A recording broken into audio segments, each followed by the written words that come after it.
हाँ जी, तो राम राम जी सर। और क्यों, उम्मीद करूं बढ़िया होगा। तो किए जाते क्लास बढ़िया चलती होगी, तैयारी भी थारी, एग्जाम नजदीक आने लग रहे हैं, हार्ट बीट बढ़ रही होगी। वो कौन सा सॉन्ग है, उस पर वो रील भी बहुत वायरल हो रहे हैं, धड़कनें बढ़ रही हैं, वो करीब आ रहा है ना। जाने कैसा मेरा नसीब आ रहा है, पता नहीं कैसा आ रहा है, वो हमारा शीट बताएगी हमें कि हमारा नसीब कैसा है।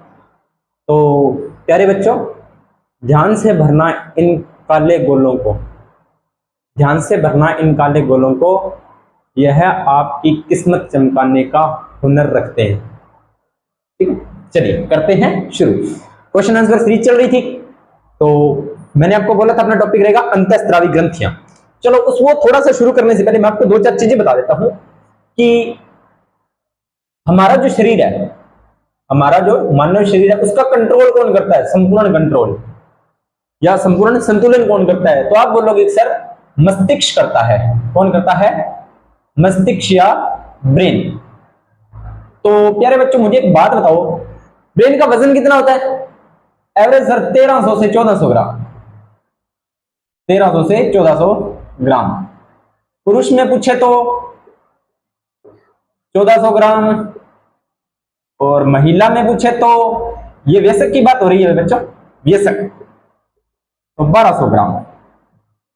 क्या मजे वाली बात बताइए सर, हमें तो पता ही नहीं था, लेकिन आज पता लग गया। पुरुषों में 1400 ग्राम और महिलाओं में 1200 ग्राम ऑलरेडी। ये मैं नहीं कर रहा, और किसी भी जो मेरे स्टूडेंट प्यारी छात्राएं हैं उनको मैं हार्ड नहीं करना चाहता, भाई साइंस बोल रही है, मैं नहीं बोल रहा।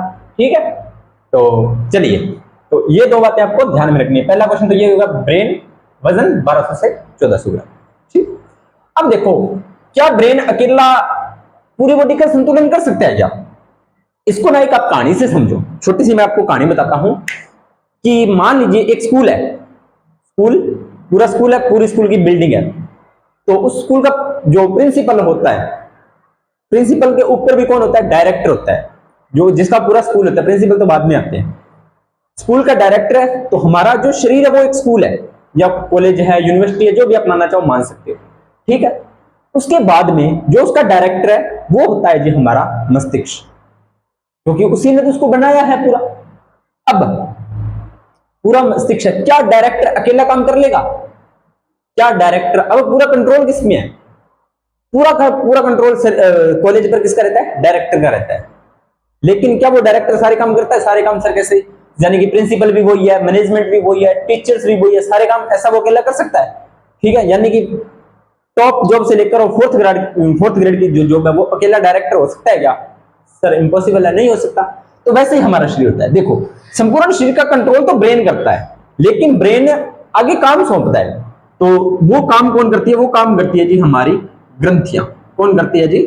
ग्रंथियां। और ग्रंथियां काम करती हैं, तो ग्रंथियां होती हैं प्यारे बच्चों दो प्रकार की, एक होती है बाह्यस्रावी और एक होती है जी अंतःस्रावी। बाह्यस्रावित का मतलब ये होता है कि इनसे जो निकलने वाला पदार्थ होता है रासायनिक पदार्थ, इनसे जो निकलने वाला रासायनिक पदार्थ होता है, यानी कोई ना कोई ये चीज का स्त्रावण करती है। तो ये किसका स्त्रावण करती है बाह्यस्रावी? ये करती है प्यारे बच्चों एंजाइम का। इसका, एंजाइम्स का। सर एंजाइम किसके बने होते हैं? तो एंजाइम प्यारे बच्चों प्रोटीन के बने होते हैं। किसके बने होते हैं? प्रोटीन। ये बातें मैंने आपको बता दी। ठीक है, उसके बाद में अंतःस्रावी करती है जी हार्मोन का। सर हार्मोन किसके बने होते हैं? तो हार्मोन बने होते हैं प्यारे बच्चों स्टेरॉइड के। किसके बने होते हैं? स्टेरॉइड। ये बात भी आपको ध्यान में होनी चाहिए। ये दो क्वेश्चन ये फिक्स हो गए आपके। ठीक है, चलिए आगे बात करते हैं।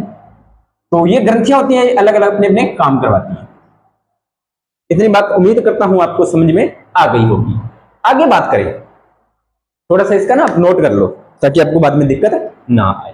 ठीक है, चलिए कॉपी पेन लेके बैठिए, बहुत अच्छी बात होगी अगर आप साथ के साथ नोट करते जाओगे तो, है ना। चलिए, अब क्या बोल रहा है कि मस्तिष्क कंट्रोल कर रहा है, ग्रंथियां भी आ गई, यहां तक तो सर हमें समझ में आ गया, यहां तक तो हमें कोई दिक्कत नहीं है। चलिए करते हैं शुरू। अब देखिए हमारे शरीर में अब ग्रंथियां होंगी, तो सबसे बड़ी यानी कि सबसे प्रिंसिपल ग्रंथि कौन सी होती है?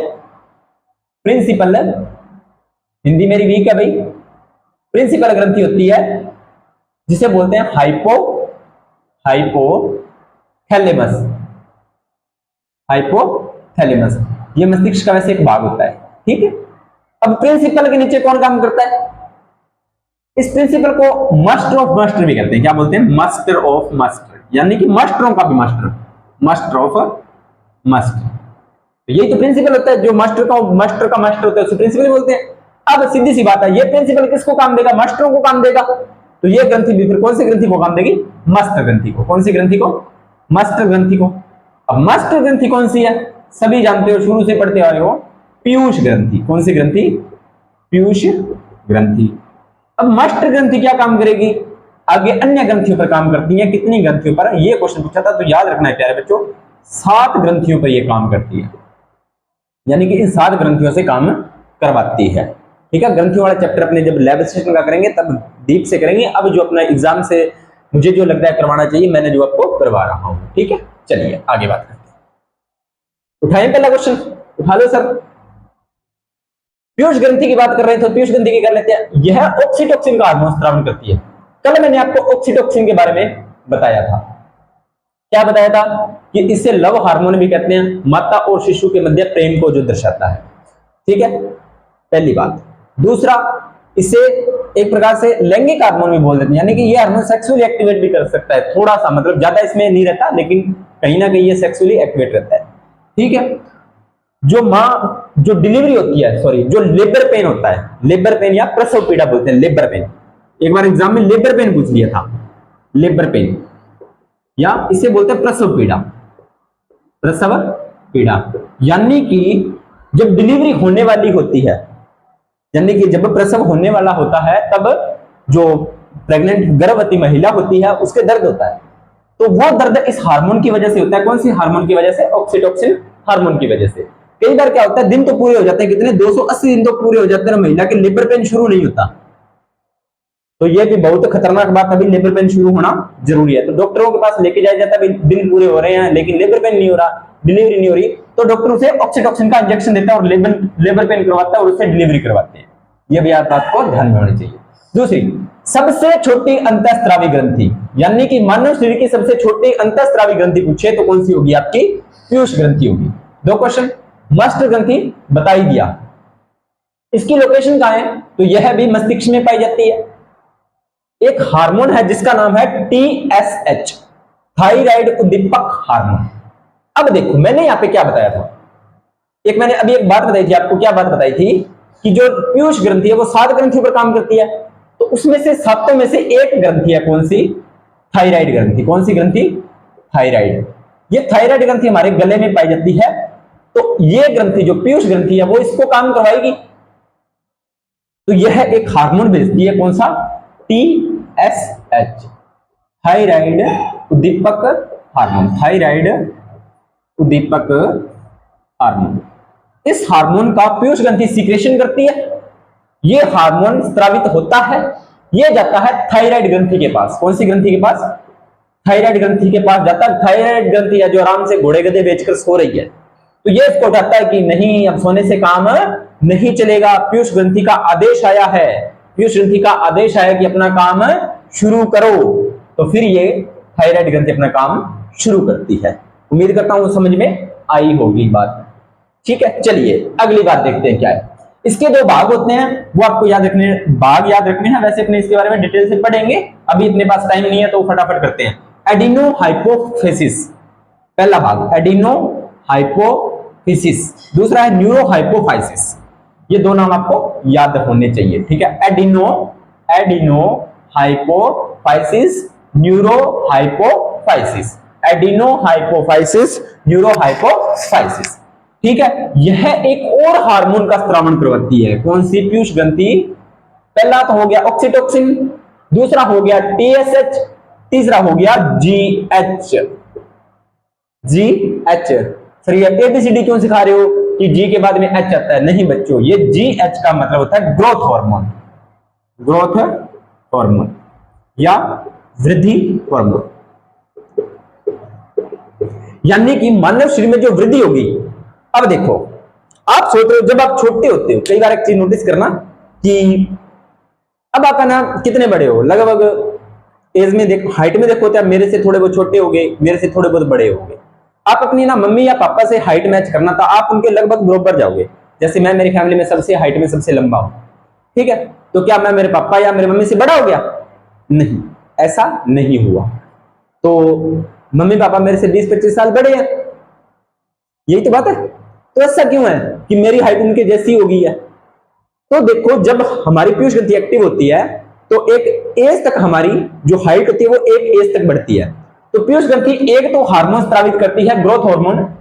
अब ये ग्रोथ हार्मोन के दो भाग हैं, एक तो वृद्धि को क्या करेगी, एक्टिव करेगी कि मानव शरीर की वृद्धि अपने को करनी है।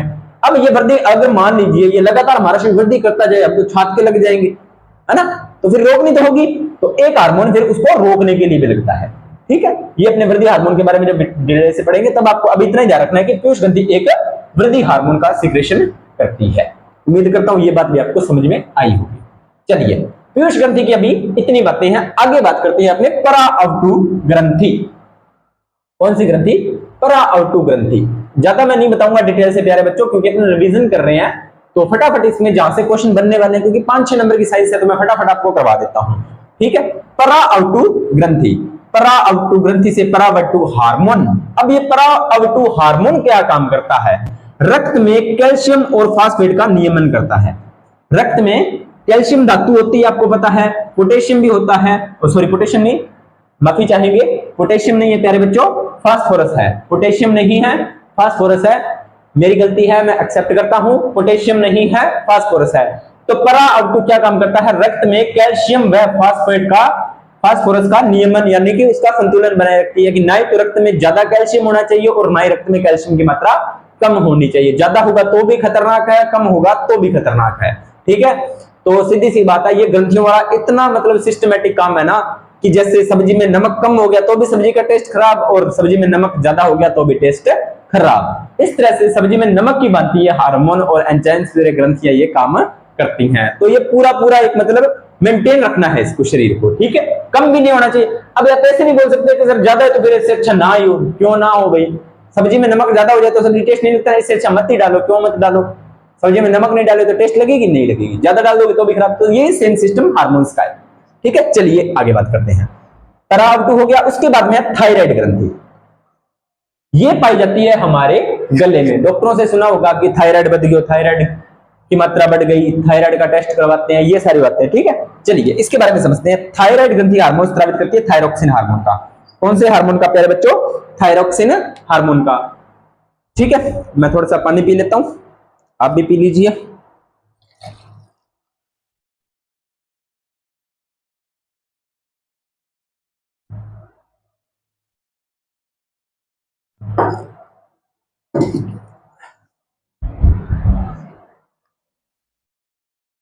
थायरोक्सिन हार्मोन का स्रावण करती है।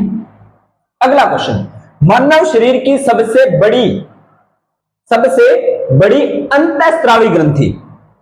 मानव शरीर की सबसे बड़ी अंतःस्रावी ग्रंथि थायराइड ग्रंथि है। ध्यान से सुनना, मैंने क्या बोला है। मानव शरीर की सबसे बड़ी ग्रंथि पूछे तो कौन सी होगी? यकृत होगी, बहुत बार बता दिया, लेकिन मैं बता रहा हूं मानव शरीर की सबसे बड़ी अंतःस्रावी ग्रंथि।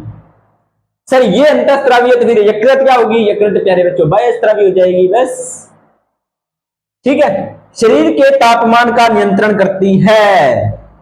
बड़ी फैक्चुअल चीज है ना, कैसे सर? लीजिए कर लेते हैं बात, समझिए इस चीज को। हमारी बॉडी का टेम्परेचर कितना होता है? सर कल आपने बताया था 37 डिग्री सेल्सियस होता है। बिल्कुल होता है जी। गर्मियों में हमें पसीना क्यों आता है और सर्दियों में हमें ठंड क्यों लगती है? लगती है तो लगती है, क्या इलाज है? अब जैसे एक बार क्या हुआ कि एक स्टूडेंट था आर्ट्स का, तो मैंने उससे पूछा कि तारे क्यों टिमटिमाते हैं? तो उसने बोला कि सर आप साइंस के टीचर हो? मैंने कहा हाँ जी। तो क्या सर फिर तो मुझे नहीं पता, अगर आर्ट्स के होते तो मैं आपको बता देता। मैं को कैसे? अगर आप आर्ट्स के होते तो मैं आपको यह बोल देता कि बे हमारा परदादो जी है या बे हमारा दादो जी है, ठीक है। समझ आई बात? तो तारे क्यों टिमटिमाते हैं, इसी सी बात। अब समझिए, अब वही बात मैं पूछ लूं भी आपको, सर्दी में सर्दी क्यों लगती है और गर्मी में गर्मी क्यों लगती है? अब जो आर्ट्स वाले बच्चे हैं, सर ये क्या फालतू सवाल है? पढ़ाने वाली बात पढ़ाओ ना, ऐसे बातें क्यों कर रहे हो? नहीं पढ़ाना तो सीधा ही बोल दो, है ना। तो देखो बच्चों, ये भी बहुत इंटरेस्टिंग चीज है, समझो इस चीज को। देखो अभी मान लीजिए मौसम चेंज नहीं गया तो हमें बोल देता है कि मौसम बदलाव होने लगा, गर्म सर्द हो जाएगा बारी, है ना। तो अपने मान लेते हैं कि अभी गर्मी का मौसम है, सपोज कीजिए अभी गर्मी का, सिर्फ इमेजिन करना है, हालांकि अभी गर्मी है नहीं, अभी सब मौसम चल रहा है, गर्मी भी है और सर्दी भी है, ठीक है। मान लीजिए अभी गर्मी है, गर्मी में टेम्परेचर कितना चला जाता है, अभी जैसे कितना गया था, शायद 54 डिग्री गया था ना, मान लेते हैं 54, अपने 54 ना ही माने, 48 ही मान लेते हैं, 48 डिग्री सेल्सियस। ये है वायुमंडल, वायुमंडल का टेम्परेचर 48 डिग्री। ये है हम, ह्यूमन बॉडी, मानव।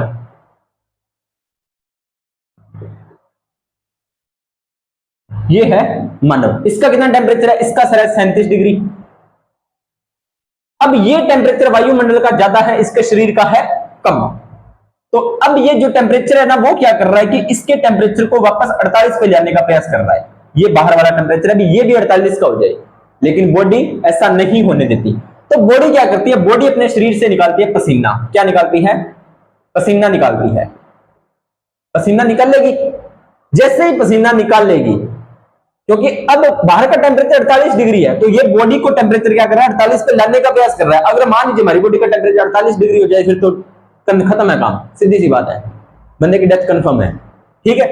लेकिन ये हमारा शरीर क्या करता है, पसीना निकालता है, पसीना निकालता है, जिससे हमें क्या होता है, जो हमारी बॉडी का टेम्परेचर होता है ना, वो मेंटेन रहता है। यानी कि 48, बाहर का टेम्परेचर 48 है, लेकिन ये बॉडी का टेम्परेचर 37 ही रहता है, क्योंकि जितना ज्यादा अपने को गर्मी लगेगी उतना ज्यादा पसीना निकलता जाएगा, उतना ज्यादा पसीना निकलता जाएगा। तो वो पसीना क्या करता है, बॉडी को ठंडक, यानी कि उसके टेम्परेचर को करता है डाउन, टेम्परेचर को क्या करता है, डाउन करता है, यानी कि उसके टेम्परेचर 37 डिग्री को मेंटेन रखता है।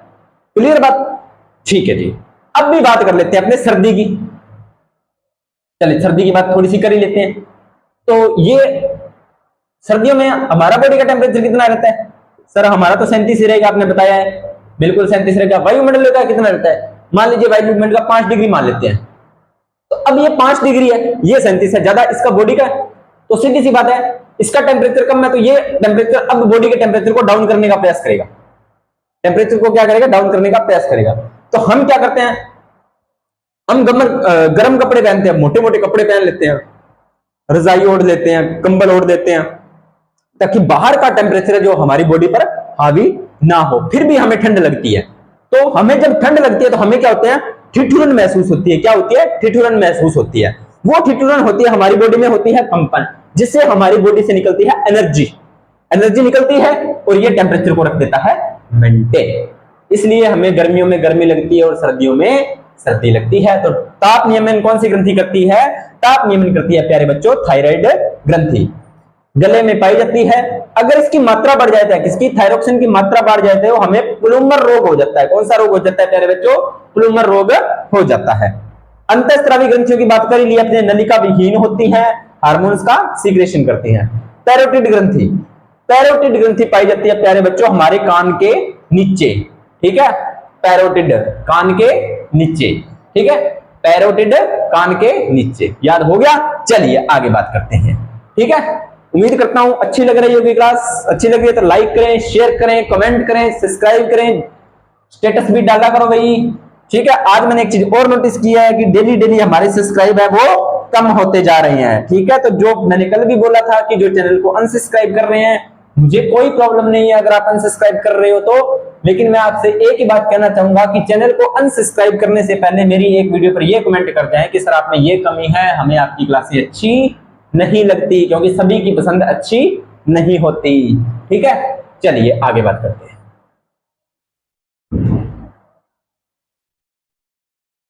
अगली बात करते हैं पित्त का निर्माण। ये पित्त लिखा हुआ है यहां पर, कई बार पित्त रस लिखा हुआ आ जा सकता है, ठीक है। पित्त रस का निर्माण कौन करता है, अब एग्जामिनर आपके दिमाग से खेलता है, क्वेश्चन देता हूं आपको, सॉल्व करना। पित्त रस का निर्माण, पित्त रस का निर्माण कौन करता है, निर्माण होता है ऑप्शन ए पित्ताशय, ऑप्शन बी अग्न्याशय, ऑप्शन सी अमाशय, और ऑप्शन डी यकृत। एग्जामिनर आपके माइंड से खेलेगा। देखो अब जो बच्चों ने हल्की फुल्की साइंस पढ़ी है, जिन्होंने साइंस के मतलब डीपली नहीं अध्ययन किया है, पाचन तंत्र वाली क्लास वो देख के नहीं गए हैं, वो इस ऑप्शन का जैसे ही पितरस देखा, बिल्कुल पितरस पिताशय, चलो हमारा तो 100% सही, ऐसे ही बोलेंगे ना, बिल्कुल गलत। तो क्या होगा सर? यकृत होगा, राइट आंसर। चल गया ना आपके माइंड से? तो पितरस का निर्माण होता है प्यारे बच्चों यकृत में। तो सर पिताशय में क्या होता है? पिताशय में स्टोरेज होती है, सिर्फ भंडारण होता है। अब इसको आपको मैं रियल लाइफ से जोड़ के समझाता हूं। कैसे सर? चलो एक चीज सुनो, आजकल स्टोन का बहुत चल रहा है, किडनी स्टोन, ठीक है, गॉल ब्लैडर में स्टोन। अब समझना पित्ताशय होता क्या है।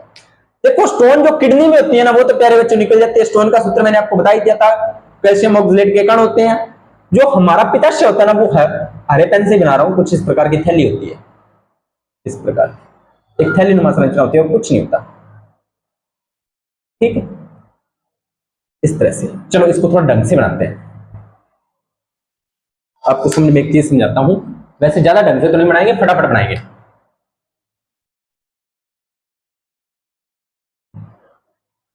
कुछ इस प्रकार से, और कुछ इस प्रकार से रफली बनाइए मैंने। ये होता है जी हमारा यकृत, और ये होता है जी हमारा पित्ताशय, ठीक है। कई बार क्या होती है, इस पित्ताशय में स्टोन बन जाती है, बन गई, अब वो करती है दर्द। अब देखो पित्ताशय का काम क्या है? सिर्फ पित्तरस का संग्रहण। अब पित्तरस आपको पता है हमारे जो भोजन के पाचन के लिए, वसा के पाचन के लिए, पाइसीकरण के लिए पाचन तंत्र में करवाया जरूरी है। यानी कि मेनली पित्तरस वसा का पाचन करता है। किसका करता है? वसा का पाचन। और वसा आपको पता है सबसे स्ट्रॉन्ग जो अपने भोजन का तत्व होता है, पोषक तत्व है, उसको पचाने में जोर आता है बॉडी को, ठीक है। अब ये पित्ताशय क्या कर रहा है? यकृत क्या कर रहा है? पित्तरस का निर्माण कर रहा है। किसका? पित्तरस का निर्माण कर रहा है बेचारा, कोई दिक्कत नहीं। पित्ताशय क्या कर रहा है? इसको स्टोरेज कर रहा है कि यकृत ने बनाया, पित्ताशय में भेज दिया, यकृत ने बनाया, पित्ताशय में भेज दिया। अब इन केस इसमें हो जाती है स्टोन।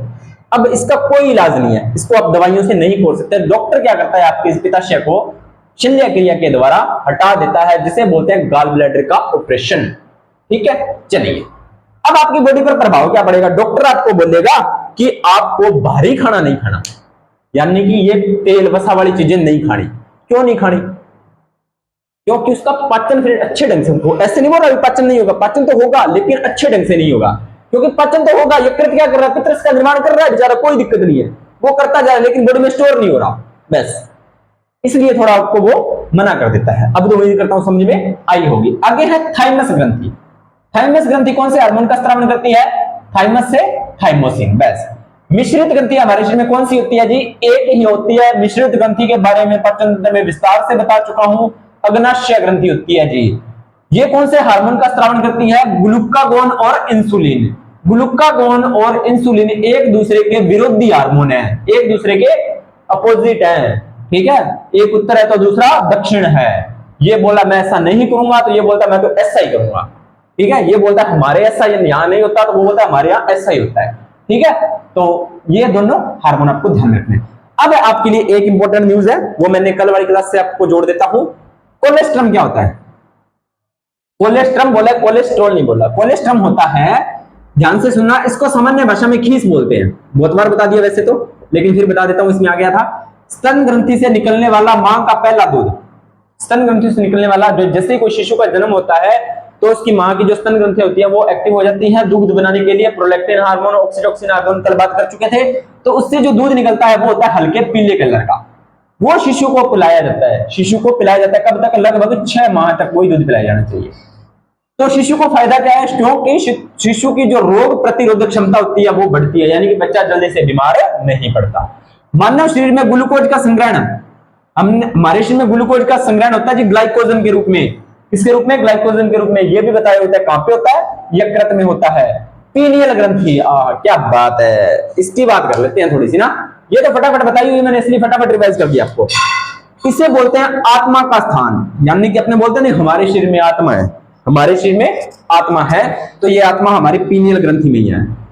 अब आप ऐसे करोगे तो आप मेरी तीसरी आंख मत खोलवा देना, तो ये तीसरी आंख भी पीनियल ग्रंथि है। शिव जी महाराज, जय भोलेनाथ, डमरू वाले, महाकाल, ठीक है। तो वो कौन है? उनकी तीसरी आंख थी, हमारे भी तीसरी आंख होती है, तो हमारे कहां होती है? ये पीनियल ग्रंथि होती है। इस ग्रंथि में कैल्शियम के कण जमा हो जाते हैं। कई बार क्या होता है, इस ग्रंथि में कैल्शियम के कण होते हैं वो जमा हो जाते हैं, जिसे बोलते हैं मस्तिष्क की रेत। क्वेश्चन क्या पूछेगा, मस्तिष्क की रेत क्या है, तो आप बोलोगे पीनियल ग्रंथि में कैल्शियम के कण जमा हो जाते हैं, जिसे बोलते हैं मस्तिष्क की रेत। अधिवृक्क ग्रंथि बहुत बार करवा दी मैंने इसके बारे में भी। एड्रिनलिन हार्मोन, हृदय, अगर ये हार्मोन आपका स्रावण होगा तो हृदय धड़कन बढ़ेगी, ठीक है। अपात ग्रंथि भी इसे बोलते हैं, करो या मरो ग्रंथि बोलते हैं, संकटग्रस्त ग्रंथि बोलते हैं, बहुत बार आपको बता दिया। उत्तेजना होती है। अत्यधिक स्राव से क्या होता है, ये तो नॉर्मली एड्रेनलिन हार्मोन का स्रावण तो कर ही रही है, लेकिन इसका स्रावण अगर अत्यधिक हो जाए तो क्या होगा, तो भाई हमारे उत्तक द्रव्य में सोडियम और जल की मात्रा बढ़ जाएगी, जिससे हमारा रक्त दाब यानी कि ब्लड प्रेशर बढ़ जाएगा, हमारा शरीर फूल जाएगा और रोगी को एडिमा रोग हो जाएगा। कौन सा रोग, एडिमा रोग। चलिए आगे बात करते हैं। हिरडेरियन ग्रंथि नेत्रों में स्राव द्वारा चिकनाई प्रदान करती है। हिरडेरियन ग्रंथि नेत्रों में स्राव द्वारा चिकनाई प्रदान करती है, ठीक है जी। यूटिकुलर ग्रंथि कॉकरोच व कीट के माता जननांग की ग्रंथि है, कुछ भी खास बात नहीं है इसमें। अंतःस्रावी विज्ञान के जनक एंडोक्राइन ग्लैंड्स या एंडोक्राइन ग्लैंड्स साइंस के जो फादर ऑफ है वो कौन है, थॉमस एडिसन। कौन है, थॉमस एडिसन। वैसोप्रेसिन हार्मोन होता है जो मूत्ररोधी हार्मोन है। इसका मतलब क्या है, हमारे शरीर में देखो दिन में 1 लीटर से 1.5 लीटर से लगभग 2 लीटर तक यूरिन बनता है। यूरिन बनता है, उत्सर्जन में बताया था। अब हम दिन में पानी पीते हैं, हमारा बॉडी दिन में पता नहीं कितना फिल्टर करती है ब्लड को, तो हमारे खून से फिर हमारे जो ब्लड से सारा का सारा पानी क्यों नहीं निकलता, निकलना चाहिए ना, मतलब हमें ज्यादा यूरिन क्यों नहीं आता, क्योंकि हमारा यूरिन जो बॉडी होती है, जो किडनी होती है, वो जो खराब चीजें उनको ही बाहर निकाल लेगी, या जो चीजें ज्यादा हो गई उनको बाहर निकाल लेगी, खराब को तो निकालेगी, जो वेस्टेज है जो हमारे शरीर में काम की नहीं है। कई बार क्या होता है, हमारे शरीर में मात्रा ज्यादा हो जाती है किसी चीजों की, टंकी में पानी ओवरफ्लो हो गया तो पानी बाहर ही गिरेगा ना, वैसा ही, ठीक है। तो इसका कंट्रोल करने के लिए मतलब जो लिमिटेशन होती है उसके लिए हार्मोन जरूरी है, वैसोप्रेसिन। अगर ये हार्मोन कम हो जाए तो व्यक्ति को ज्यादा यूरिन की दिक्कत हो जाएगी, ठीक है। ये बात भी आपको ध्यान में होनी चाहिए। अंतःस्रावी ग्रंथियों से जो मुझे इंपॉर्टेंट क्वेश्चन लगे मैंने करवा दिए, ठीक है। आगे जाके जैसे जैसे अपने नंबर आता जाएगा आप अपने और आगे क्वेश्चन करते चलेंगे। अगला टॉपिक बता दीजिए कौन सा करना है, मिलते हैं नेक्स्ट क्लास के अंदर, तब तक धन्यवाद। एक रिक्वेस्ट है, अगर आपको क्लासेस अच्छी ना लगे तो कोई बात नहीं है, मैं खुद में सुधार करूंगा, मैं अपना काम कर रहा हूं, अपनी मेहनत कर रहा हूं।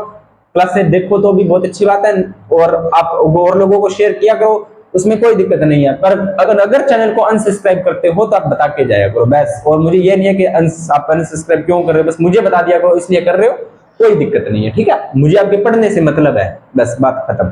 चलते हैं नेक्स्ट क्लास के अंदर, मिलते हैं नेक्स्ट टॉपिक के साथ, तब तक धन्यवाद।